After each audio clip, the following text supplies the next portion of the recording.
first daily LGBTQ evening news show. Welcome to the world's most important LGBTQ evening news show. Happening Out Television Network is a nonprofit 501c3 media company in the same model as PBS and NPR, but created for the LGBTQ community. Our nonprofit mission is to support the 11 pillars of our community. We want to inform and educate the key issues of lesbian, trans, Latino, Black, healthcare, seniors, students, faith, social justice, business, and queer culture. Help us support our diverse community. We are part of one of the largest LGBTQ plus nonprofit media companies in America, Hotspots, Happening Out South Florida. In 2026, our magazine celebrates 41 years of the LGBTQ plus experience, and Queer News Tonight is celebrating our 5th anniversary with more than 14,000 LGBTQ plus television stories told. We present South Florida's major LGBTQ events, including Pride Fort Lauderdale, Stonewall Pride, and Pride Fest. Our magazine, events, television news, talk, and entertainment shows support our mission to educate the LGBTQ and broader community. In 2026, more than 100 community leaders will sit at this very table and share their voice as our anchors. Together, we host this show to support the LGBTQ community. Let's meet this evening's anchors at Queer News Tonight. Let's welcome back to the table my bestie, John Hayden. He's a journalist for 31 years. He now focuses on hyper-local reporting, covering LGBTQ plus issues, including Wilton Manors, Lauderdale by the Sea, Fort Lauderdale, and Oakland Park. You can see all his reports at Greater Wilton Manors on YouTube and Facebook. So, John, you have an interview with a poet. We know sometimes he's even on here on the show. Wait, I messed that up completely, didn't I? That's okay. I did. You can keep going. You sure? Positive. Okay. In this week's issue, you give him a shout. Tell me, what's happening out? Oh, yeah! Yes, our friend and colleague, Gregg Shapiro, recently published a new book of poetry. The 5th in a series and 10th overall. He's going to do a reading from the book this Wednesday, June 3rd, at the Benziton Center for the Arts in West Palm Beach at about 6:30 p.m. My interview with him is in this week's Out South Florida on stands and online. You know, I've known Gregg for years, but have never really read his work until now. I knew he was talented, but now I know he's so talented. So get up to West Palm this Wednesday and get his book, Speaking in Italics. You know, I mean, like I said, I can enjoy poetry, right? Mm-hmm. But a lot of times I don't understand it. You know what I mean? I am not a critic, but his work was very accessible, and it helps when, you know, he's one of your besties so that, you know, he can explain it all to you on an interview that I was so ignorant on that I won't even post it on YouTube. Oh my goodness. But he's great. You know, he was great. He communicates so clearly, and I'm just glad to call him a friend. I love that. You know, Gregg Shapiro is an incredible human. I love sharing a table with him at any time when he's here at Queer News Tonight. He's got such insight. And just with a look, he can tell you off and tell you about your family, all negative and everything. You know what I mean? Him and his husband are incredible. So, does this book reveal something about Gregg that maybe we don't know, but we've sat at the table with him for almost 5 years. Well, you know, it gives a lot of insight into his youth, his time growing up in Boston and the greater Boston area. And we talk a little bit about his love of the band Talking Heads and David Byrne. And this book and the first 4 books in this series are all plays on Talking Heads songs or albums. How cool is that? So Speaking in Italics is his book, and I don't remember the Talking Head name, but it was like the Talking Head album is Speaking in something. I'm sorry, Gregg. I'm sorry, but the book is absolutely great. You can order it now. You can buy it now, and I'm sure if you're really nice to him and show up at his reading on Wednesday, he might even sign a copy for you. Well, there you go. That's wonderful. And can I just say, I always love when Gregg is on the show, because whenever I'm worried, did I say something too out there? Gregg will always taunt me. Love you, girl.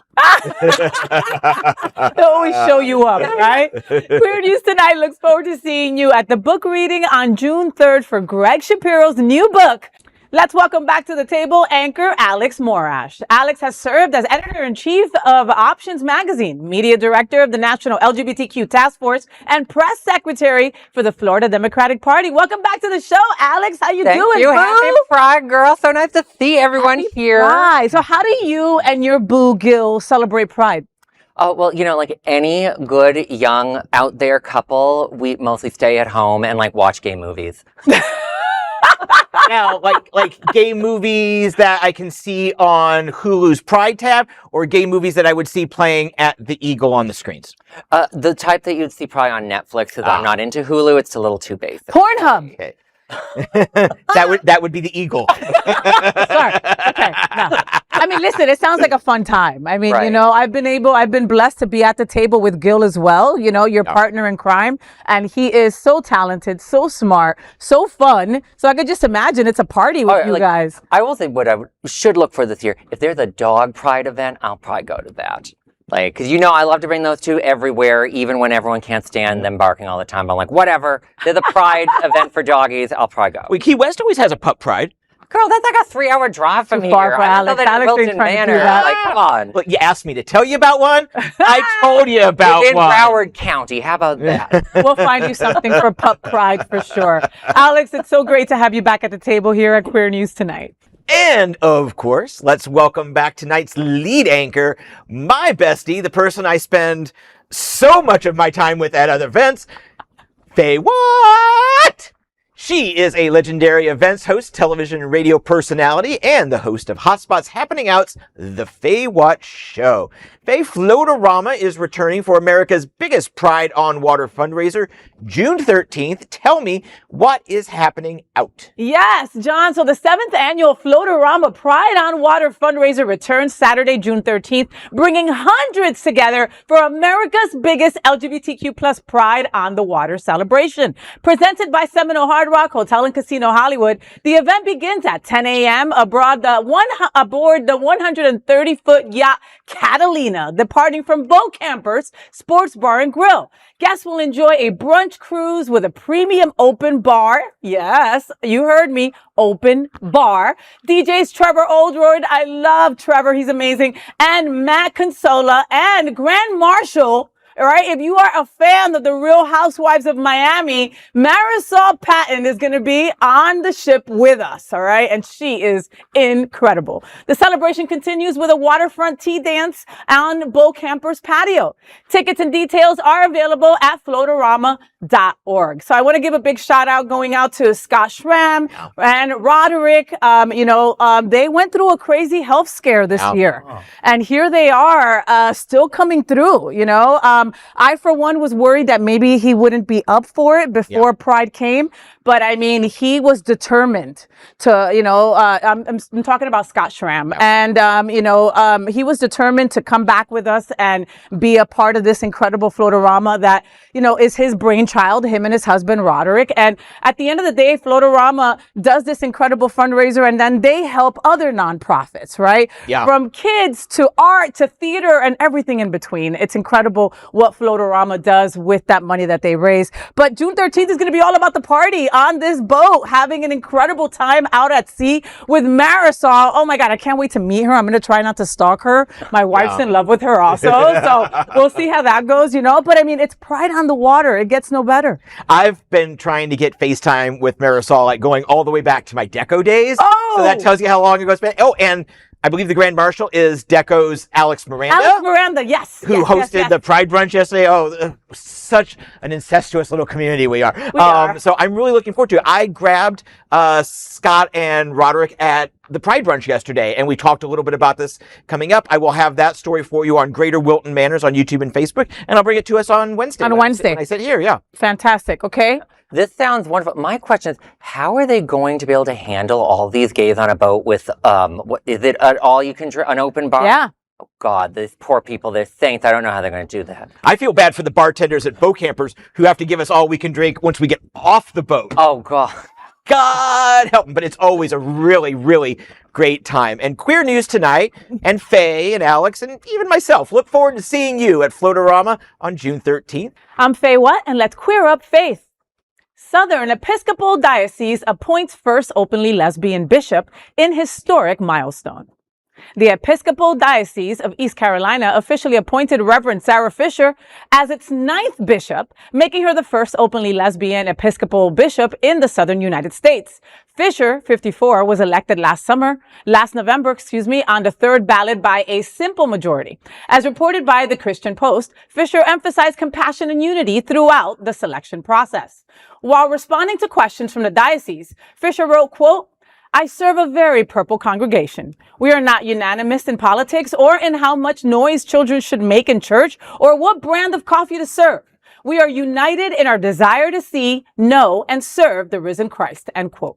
She also addressed division within communities and the importance of human connection. Fisher is married to the Reverend Mandy Brady and now oversees 66 parishes across North Carolina, as well as 2 college campus ministries. The Episcopal Church has increasingly embraced LGBTQ plus inclusion in recent decades. In 2015, the Episcopal General Convention voted 129 to 26 to allow same-sex couples to marry in Episcopal churches. Last year, the church also joined a multi-faith affirmation supporting transgender people, rejecting what organizers called the disgraceful misconception that all people of faith oppose gender diversity. Come on, Reverend Sarah. Yes, girl. A married lesbian bishop in the South. Baby, somewhere a homophobic church auntie just dropped her casserole. And honestly, love, inclusion, and good coffee sound a lot more Christ-like than a lot of the things that people have been saying lately. Yes. I mean, still not a fan of religion on ballots, but, these girls, you go, girls. Yes. It's like you said, somewhere a Republican's head is exploding, and that just makes me happy. Happy Pride. The Episcopal Church, they've been doing this a lot, where a lot more queer people are getting into leadership. I remember when I was at Options, the Southern Conference, Southern New England, they got a black gay bishop for the first time, and interviewing him, our staff did it. It was always fun. It's wonderful to see the Episcopals doing this more and more, but it also shows you that, religion doesn't have to be evil. I'm not a Christian, nothing against you guys, but I've not really read the Bible. Jesus didn't say, you gotta be a jerk. And this is a great example of that. The thing that I found the most interesting with her statement was both obviously saying, we're not all one party, but we don't even agree on how loud children should be in the church. I'm that's wonderful. That's true. We don't know what to agree on with some of this stuff. That's not theology. That's just personality. And it's great to see someone like that leading. I'm sure she's a good role model for people. Yes, I think we're going to get a lot more stories out of her, and I look forward to that for sure. Hey, everyone. I'm John Hayden, and let's queer up gay culture. Some people think Pride Month is all about parties, mimosas, and brunch. Others think it's about honoring community service. Well, from what I saw this weekend, both are true. 3 big events celebrating community, and it's not even June yet. So welcome everyone, and I'm so proud to be back here tonight to celebrate Take Pride 2026 and this year's incredible honorees representing the best of our South Florida LGBTQ plus community. The 6th annual Take Pride going down at Galleria Mall in Fort Lauderdale. Presented by History Fort Lauderdale and hosted by FayWhat, the event celebrates a slew of community leaders. Why do you think the catwalk is here? So it wasn't officially a catwalk competition, but it totally was. He said that Bill Schultz ruined it for everybody. And what this Stonewall Honors is about is acknowledging that there are people that you may know, you may not know, who are often behind the scenes. You may know them if you're involved with their organization, but otherwise you do not. The first Stonewall Honors happening at Stonewall Museum and Art Serve Building. Museum CEO Robert Keston handing out stunning rainbow ribbon medals. Honorees hit the Daily Double, getting a congressional citation from Congresswoman Debbie Wasserman Schultz.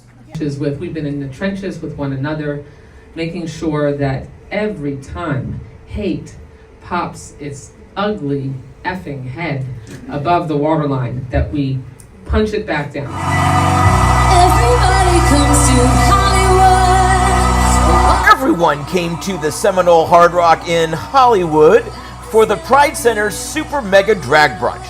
Honorees were Fort Lauderdale Police Chief Bill Schultz, Kevin Jennings of Lambda Legal, and the vivacious and vocal Katie Fang of MSNBC.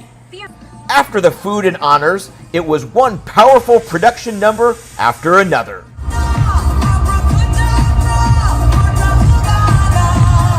So much fun, so much community, and Pride is just getting started.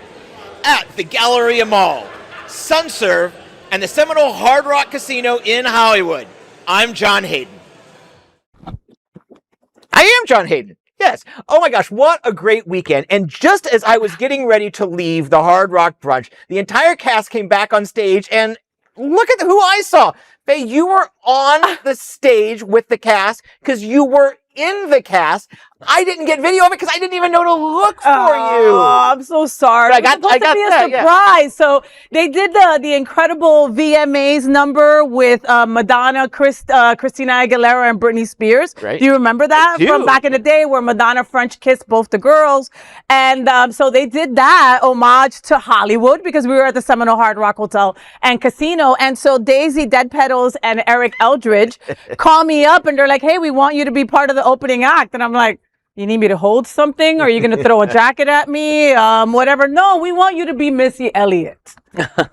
What? Right? So in my butchiness, please go to my social media so you can see the pictures. I dressed up, tracksuit and all, side hat and everything. And so, one of my other best friends, Cal, walked right by me because he didn't know it was me. And then I was like, "Hello." And then he was like, "What's up?" Like he was trying to hit on me. I was like, oh my God.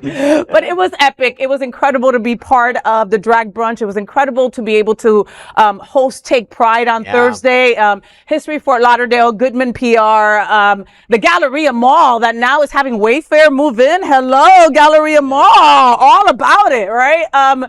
Incredible event, spotlighting incredible people, including Bill Schultz, the bishops from Sunshine Cathedral, Dennis Dean, Ronnie Larson. I can go on and on. I mean, it was a jam-packed last couple of days, and I'm so proud to be gay. Chief Schultz was recognized at Take Pride and at the brunch yesterday. And I don't know how this anti-DEI law is going to be interpreted, but it may be, this year could be last call to honor Chief Schultz. He might not be allowed, not just him, other police chiefs, as well. City staff may not be allowed to participate in pride parades except these honors, at least next year as this works its way through the court.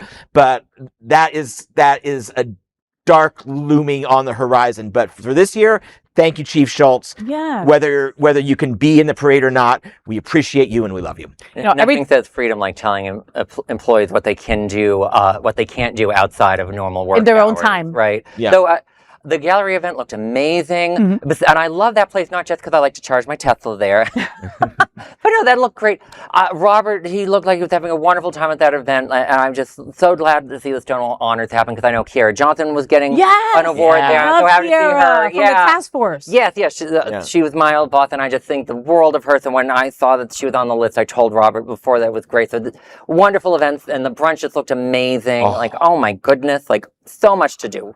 We're so blessed. We are. Right? Fun times, all right? Make sure that you follow John Hayden on all social media outlets so you can see what's going on in Greater Wilton Manors and abroad. I'm Alex Morash, and let's grip trans rights. Idaho bathroom ban lawsuit dismissed after trans student plaintiff dies by suicide. A legal challenge to Idaho's anti-trans school bathroom law has been dismissed after one of the transgender plaintiffs died by suicide this year. The lawsuit against Senate Bill 1100 were closed last week after Boise High School Sexuality and Gender Alliance and the state agreed to dismiss the cases. The decision came the same day another student involved in the lawsuit graduated. The student group first sued Idaho in 2023, arguing the law violated the 14th Amendment and Title IX by preventing transgender students from using bathrooms and locker rooms matching their gender identity. Under the law now fully in effect in Idaho's K-12 schools, Districts must offer reasonable accommodations for students unwilling to use facilities tied to their sex assigned at birth. The Boise students requested access to single-user restrooms, but argued the requirements singled them out.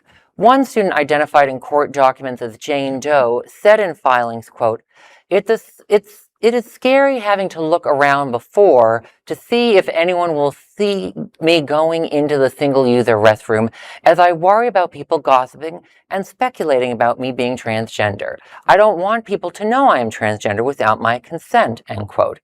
Jane Doe died by suicide in January. U.S. District Judge David Nee offered condolences to the student's family in a court filing. Idaho also enacted a broader bathroom restriction law this year, applying to public and private businesses. That measure is now facing a separate lawsuit from 6 transgender Idaho residents. Well, this is one of those stories that it really does tear at me in ways that other stories don't, because you have a student that has lost their life. And I've just heard over 20 years of my life doing LGBTQ activism, hearing from queer and specifically trans kids and their families talking about what they endure and the chances of suicide because of what's happened to them. And to see a state enact a law that is so clearly transphobic, and then the plaintiff can't be there because they've taken their own life, never ever, it's just a glaring example of an injustice system. It tears at me, and it's also a reminder about why this is related. This is a pride story in some ways to me. And I don't mean that in a fun way. I mean, pride is a protest. Pride is about getting and putting this up and saying, this and never again. That's what I see with all this. Thank you to the families and kids working on this in Idaho. God bless you. I don't know what to tell sometimes, this stuff. Yeah. Well, the key part of this story, I mean, I understand the lawsuit and I understand they dismissed it at the request of the family and all that. Fine. But the key underlying factor is that student is no longer with us. Yeah. That student is dead. That student technically took their own life, but they were killed. They were murdered by the state. Mm-hmm. So when we go to Trans Day of Remembrance this November, that student's name needs to be read, even if it's John Doe or Jane Doe. Yeah. That's because they were murdered by the state. Suicide risks are unconscionable for our trans brothers and sisters of all ages, who, by the way, only live to an average age of about 34. Yeah. That's disgusting. So this story just makes me so angry. And I know I'm repeating myself, but it should make you angry, and it should make us all angry. Jane Doe thought this world would be better without her. Who made her feel that way? Lawmakers. They put a freaking target on her back, basically. Yeah. She said that she just wanted to go to school and people not have to know every private detail about her. It's not our right to know if she's trans or not. If she wants to use a woman's restroom, of course she should be using a woman's restroom. And being singled out like this is deplorable. I'm not a historian, but I heard this little story when I was a kid that, we used to try separate but equal, and we realized it's inherently unequal. And to see this today, it's just disturbing. I would just like to perhaps end this on a positive note. Kudos to the plaintiff that graduated last week. You took a step forward. You made it through the first set of hurdles. Go to college. Do your thing. Be an accountant and be an activist. Be a journalist. Be an activist. But you have already started to make a difference. So thank you for staying with it. Thank you for graduating. Thank you for saying, I will be here. You won't shut me up. So thank you and congratulations. I'm FayWhat, and let's queer up politics. White House official faces backlash over gender-based attacks on Texas Democrat James Talarico.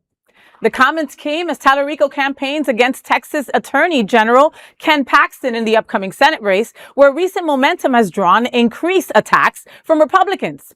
White House Deputy Chief of Staff Stephen Miller appeared on Fox News with host Jesse Waters recently and claimed that Talarico is, quote, clearly transitioning into a female, end quote. He did not stop there. He added, quote, when Talarico goes in for a blood test, when he gets a physical, blood doesn't come out. Instead, soy milk comes out. This man has less testosterone than Jasmine Crockett. It is a mind-boggling choice, end quote. All this happened while Waters was having a good laugh about it. Miller also joked that Talarico, quote, doesn't belong in the Senate, but in a cabaret show, end quote, before contrasting him with what he described as a real conservative, patriotic, God-fearing Texan. The remarks followed days of attacks from Republicans falsely labeling Talarico as transgender and questioning his sexuality. Earlier last week, Miller referred to him as the Democrats' first transgender Senate candidate. Wow. Stephen Miller talking about masculinity is rich. Sir, you look like you moisturize with expired mayonnaise. If your political strategy is calling every man you dislike trans, congratulations. You're the weird one in the room. Like, oh my God, how is this okay? I mean, tell me what you're thinking. Well, I think one of the best quotes that is appropriate here comes from the great television show Veep, where Ben says, "You're the largest living single-celled organism." That's Stephen Miller. One thing that I love is that the Democrats completely clap back because the Democrat Twitter or social media accounts, I don't remember which one, just posted, "Shut up, you ugly fuck." Oh my God. The Republicans have lost their mind. Oh, the Democrats are so uncivil. The Democrats are enraging violence. Oh, Republicans, shut up, you ugly fucks. That said, this story brings me a little bit of hope because they are absolutely grasping at straws. Mm-hmm. Yes. 30 years and counting, 30 years and change of single party rule in Texas, at least the governor, and then eventually the Republicans got both chambers of the legislature. 30 years. Texas values are more than barbecue and soy milk. That state is facing real problems. Yeah. And hopefully 50.1% of voters will see through this, because this is just absolutely ridiculous that they're resorting to this, 5 months before Election Day. Well, they have to, because, he's polling ahead of the Republican at the moment. That's why they're doing that. They're running scared. Yeah. You would only put out this sort of stuff if you have nothing to go after him on, and you have to find a way to go after his approval rating. And the fact that so much of mainstream media is blasting these attacks out, they're part of the problem at that point. Us talking about what's going on is a normal part of reporting, but when I see traditional media really overemphasize stuff, this is not newsworthy, guys. But I'll also want to say one other thing. As someone who just did my blood work with my doctor and is in the top 5% of men in their 40s for testosterone, and I am in my 40s, this, people, is what a high T person looks like. So take it all in. Take all of it in, Stephen Miller. Right there. All of it. Take it all in. But James is going to clean that guy's clock. What it looks like right now. Well, we hope so. Hey everyone, I'm John Hayden. Let's queer up gay culture. AI porn boom raises alarm over exploitation, harmful queer stereotypes, and legal gaps. AI-generated pornography is rapidly growing, but LGBTQ plus advocates and researchers say that regulation is struggling to keep up, especially when it comes to harmful depictions of queer people. According to Pornhub's 2025 report, lesbian was the platform's most viewed category, while trans came in second, climbing 5 spots from the previous year. You go. At the same time, searches for AI porn generations are rising globally. Experts say much of AI porn exists in a legal gray area because it is not always based on real people. It's artificial. Plus, AI porn isn't based on one person's content consumption habits. Rather, it's generated from a vast database of pre-existing content used to train the AI model. So any user who wishes to create porn simply asks AI to produce their dream scenario, and a video to their liking is created. Researchers also warn that AI-generated queer porn often reinforces stereotypes. Concerns are also growing over unrealistic depictions of gay men and lesbians, harmful beauty standards, and the possibility that AI models may have been trained using abusive or illegal imagery. Now, Congress passed the Take It Down Act banning non-consensual, intimate deepfakes. Laws regulating broader AI content, however, remain inconsistent across the nation. Experts say stronger oversight, transparency from tech companies, and input from LGBTQ plus community sex workers and adult performers will be critical as AI-generated adult content continues to expand and spread online. See, this is a legal gray area, and there's a lot to it. There are just so many questions. Is it taking work away from legitimate sex workers, or is it tamping down demand that puts people into this scenario to begin with, where they feel that they have to do it? You can't make content depicting people under a certain age, but how do you enforce it? Yeah. And we all know that letting the creators, in this case the AI companies, monitor themselves is not a good idea. There's so much, we can't get to all of it in this 5-minute segment. Yeah. And I have a feeling we're going to be revisiting this over the next months and years. Over and over and over. And I get it. This is not realistic, but neither is porn. You're not effing the person that you're watching. So I don't understand, Yes, these are all unrealistic stereotypes because you're typing in what you want to see. Okay. And it's unrealistic because you're not getting none of that poo-tang. Okay. So I really don't understand. Again, I'm against AI in a lot of capacities, especially when it's taking somebody's job away. Okay. But I mean, remember when we were kids and people were saying, there's a lot of, there's a lot of women that are thinking that they should be, that are getting anorexia because of the pictures in these magazines, right? Yeah. We're using all these models that are so skinny, but we were still using those same models and we had no kind of body positivity back then. Yeah. So, I mean, what's the difference? Well, I mean, I think with these, there's a few things. One, like when I've seen people post these things on adult websites that I would never go to, I've never seen, people have just told me, right? Oh, of course, but of course. One, most AI video tools can't do very long clips, so it's like a... How long do you need, Well, Alex? it's like a 2-minute thing, but like each thing's like 7 seconds, and it's like a little narration with like these little random... It's a very weird niche storytelling is what I've seen people use it for so far, because it's not really very good. Well, but that's going to change. The technology is going to grow. Better and better. It's going to learn from itself. Like you were a kid, but 25 years ago, all the porn you could get over the web was just a still pic that took 2 minutes to load. I hear you, but AI processing is very expensive to the point that ChatGPT took away their video processing, so I don't know where it's going. But the bigger issue, the thing that I think is a bigger AI adult content issue, is not about adult content. Is there any images of minors that is explicit that they were trained on? If they did, then the entire AI should be illegal. Yeah, because you're not supposed to be doing that, and that's a very big question about these programs: is what images did they put in it? And did they put illegal images in it? And if they did, that's the big story right there. Yeah. And who's watching this? You know what I mean? Who is the watchdog that is making sure that everybody's doing what they're supposed to do and what they said they were going to do when using AI? Yeah. So more to come. LGBTQ 1 Minute News. Let's queer up South Florida. Hotspots magazine highlights Gay Disney Weekend as it brings the magic back to Orlando.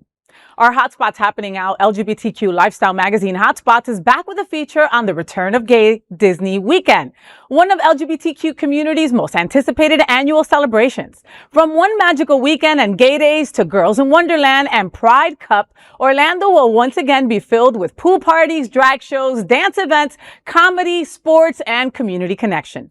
DJ AJ Reddy says, quote, "You are in for a treat, dancing to your favorite and forgotten house and pop hits from the past to today, guaranteed to make you scream with joy," end quote. The multi-day celebration promises unforgettable Pride Month magic. This feature story and many more are included in your free copy of the upcoming issue of Hotspots magazine on stands this Thursday, June 4th. Look, I already started packing. I leave Thursday morning. Don't even bother me. I can't wait. All right. Typhoon Lagoon on Friday. Whoop, whoop, whoop. Saturday, Girls in Wonderland pool party. Whoop, whoop, whoop. Bear Jamboree on Sunday. I am busy and I can't wait. People are going to be busy getting busy. Yeah. Yeah.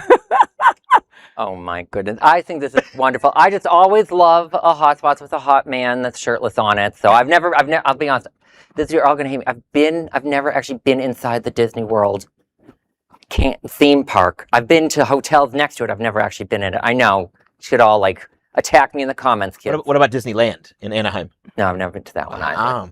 Well, you and Gil need to go to one magical weekend. Like, you need to go and do it big, all right? I'll Have a make it couple magical days weekend for him, and the other. you'll make it magical for him. But it's extra magical when you go up to Orlando with a couple thousand of your closest friends, you know? Ethan from One Magical Weekend is always saying, this year we got to bring more, we got to do more, you know? Last year, there was one of the DJs, I want to say her last name was Rodriguez, Lisa Rodriguez. Remember, she was 9 months pregnant while she was spinning at One Magical Weekend and had her baby 2 weeks later, all right? Oh, like, did you name it Disney? During the set. Oh, no. And I was filming during the set because I'm like, if she has this baby, this is going to go viral. Oh, yeah. Anyway, so look on their website, look for Girls in Wonderland, look for One Magical Weekend, and look for Gay Days. And all the information is on this week's Hotspots. And I'll see you there. LGBTQ plus 1 minute news. Let's queer up the USA view. Oklahoma officially bans marriage for anyone under 18. The long overdue law passed the Senate unanimously before clearing the House in a 51-36 vote. The law took effect without the approval of Republican Governor Kevin Stitt. Supporters say the bill closes loopholes that allow the exploitation of minors. Democrat State Representative Andy Fugate called child marriage a loophole, enabling adults to have sex with minors. However, and here's the important part, 36 Republican lawmakers voted against it. Opponents cite the Bible, religion, and parental rights. Republican Representative Jim Olson referenced Mary and Joseph, asking, and this is true, how old was Mary when she married Joseph? According to advocacy group Unchained at Last, more than 3,400 minors were married in Oklahoma between 2000 and 2021. This is just an example of the backwards ass thinking in the heartland of America. If these people were in Congress, they would have voted against releasing the Epstein files. For sure. I mean, the idea that this is even a story in 2026 is repugnant. Yeah. So I guess I should probably say thank you to the handful of Republicans that said, no, we're going to stand against child rape. God, you know, and most of the time, you know, Republicans are always spewing protect the children, yet they would vote to keep something like this on the books. Like, I'm blown away by that. I mean, I'll admit, when I first saw the headline, I saw banned marriage and I got all concerned. And then I was like, oh, the Republicans don't want to ban something. But the thing that disturbed me, I think, the most was claiming parental rights. I'm like, I'm sorry, what do you mean you have the right to marry your kid off? What on earth do you mean by that? That is the most disturbing, disgusting thing I've ever heard. Well, also 16 and 17-year-olds could always get married with their parental permission, right? But I didn't know that went younger than that, and I do believe that they did. The idea to say that you're losing your parental rights on it implies that the parent gets to make the decision. That just creeped me out. Like, then Republicans creep me out in general. Yeah, there's that. LGBTQ 1 Minute News. Let's queer up the world view. Budapest Pride returns after Orban ousted and Hungary reopens door to LGBTQ rights.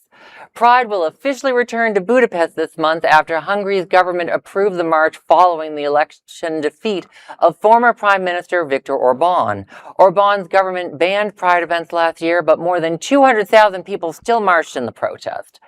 The announcement came as the European Union released more than 16 billion euros in frozen funds after Hungary introduced reforms under new Prime Minister Peter Magyar. Budapest's mayor, who faced charges for supporting last year's Pride, celebrated the decision, posting, quote, "Freedom and love cannot be banned." Well, happy Pride to everyone in Budapest. And you know what? I'm one of those that says, you know, if the government doesn't want to approve your Pride, too bad. Go out there anyway. What's the worst they're going to do to us, right? Arrest you, stone you. I mean, well, I mean, like, isn't that what the first Pride was? It was a protest, just like you said. And like you said, everybody deserves a Pride, you know? And like, we're like roaches. We're everywhere, okay? We are everywhere. You know those people that are like, oh, we don't have any gay people in our country. You do. Trust me, you know. So And like roaches, we get into everything. yes, and everyone. But they deserve their own pride. So I feel like for those queer kids, right, that have like have grown up somewhere where things were iffy, right? You know, you have Orban, you have this going on, you have the no LGBTQ zones and stuff like that they were doing before. This is a good story. You know, I'm happy about this. This is a wonderful story. And let's remember that the new prime minister is not, and his party is not Labor of Britain. They're not the Democrats of America. They're a conservative party. They're just not as hateful and conservative as what they are replacing. And it kind of gives us hope that Florida can roll back some of their 1960s, 1950s era draconian laws once we get rid of DeSantis and his ugly little single-celled human organism minions. Exactly. This is so helpful. Seeing Pride come back to Budapest is like seeing that story about some rare bird that's returned to Ireland or something. You know, it's just so hopeful. LGBTQ 1 Minute News. Let's queer up the USA view. Federal judge orders Trump's name removed from Kennedy Center in major legal blow. In a 94-page opinion, U.S. District Judge Christopher Cooper said the Kennedy Center board exceeded its authority when it rebranded the venue as the Trump Kennedy Center. Cooper wrote, quote, "The Kennedy Center's organic statute makes crystal clear that the center is to be named for President Kennedy. Congress gave the Kennedy Center its name, and only Congress can change it," end quote. The ruling follows Trump's 2025 takeover of the institution after criticizing drag performances and alleged anti-American propaganda. The court also blocked plans to close the Kennedy Center for 2 years during renovations, calling the board's process improper and legally flawed. Look at us having two good, fun stories in one show. This brought me happiness, all right? Every year, the Kennedy Center Honors was something that I looked forward to. They always spotlighted incredible people, and it was very gay, okay? Very gay, you know, from drag performances to all kinds of entertainment. The Kennedy Center has been the place for that, the safe space for that. All of a sudden, Cheeto Head comes into power and tries to put his name before Kennedy's name on the building. You know, so I'm glad that someone had some kind of sense. It was like, wait a minute, let's look at the statute. This is not going to go this way. Right. You know? Well, you know, the thing is, though, and I don't know, Steve, can we bring back the exterior shot where it has the name on the side of the building? It says, like, it was said the Donald Trump and John F. Kennedy Memorial Center. So it kind of implies that Trump is dead. So I, you know, from that perspective, Watch your words. I can Watch your words. 8647. Well, I'll say to say a few things. One, this is the best Happy Pride to Donald Trump I have seen ever.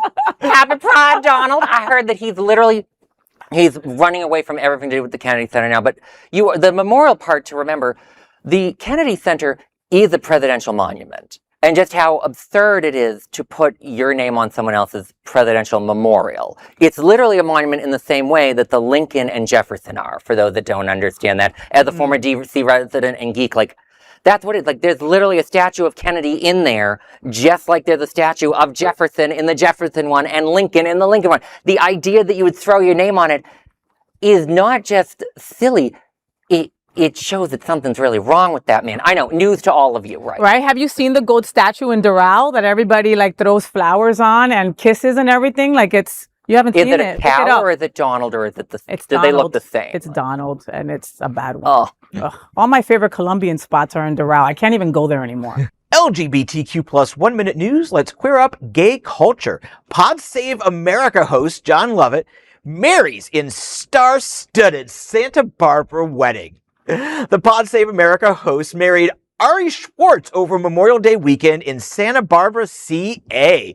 According to People magazine and social media posts from guests, the wedding was a who's who of politics, media, and LGBTQ plus circles. Among those celebrating the couple were Representative Alexandria Ocasio-Cortez, or AOC, Monica Lewinsky, Chris Hayes, and actor Josh Gad. Posts show Lovett and Schwartz dancing with guests, including a traditional chairlift celebration. Lovett is a former Obama administration staffer, and Schwartz publicly confirmed their relationship in 2024 and announced their engagement last year. Mazel tov, boys! Monica Lewinsky? Really? Kind of random. It's a throwback. No, it's random, but I mean, like, she's in the news. Like, Trump said the other day that he was going to name a room after her, jokingly. You know what I mean? So I wonder if she's like, look at me being like in the know again, you know? Well, like, remember, what did the Pod Save America bros do? They helped Obama beat Hillary. And Hillary was never good to Monica, so that's the tea that I would assume. But it could just be random. But more importantly, this is just a lovely story of some gays that, like, it's nice to see other gays look decent in their 40s. Good job, boys. Sometimes your podcast is great. Sometimes your podcast is so-so. You can do better, guys. wow, their testosterone must be up there. Not as high as mine. Never. Clearly. These are today's headlines from Queer News Tonight, and our anchors represent the best of our LGBTQ family. If our community is important to you, share the news with your friends and family. Don't forget to join the conversation on your favorite streaming platform. Queer News Tonight is the only live LGBTQ plus digital television show in the world that is out of the closet and into the headlines. We need your support. If our community is to grow and then thrive, we must tell our stories and bring them to the attention of the broader world. This is the only place in the world that tells these LGBTQ stories in motion and sound. That is the passion of Hotspots magazine, Happening Out Television Network, and Queer News Tonight. I'm your lead anchor, FayWhat, and I thank you for joining us on behalf of my fellow LGBTQ anchors here at Queer News Tonight, including John, Hayden, and Alex Morash. We will see you daily at 8 p.m. To our LGBTQ plus world, we wish you a good night. Good night. Nah.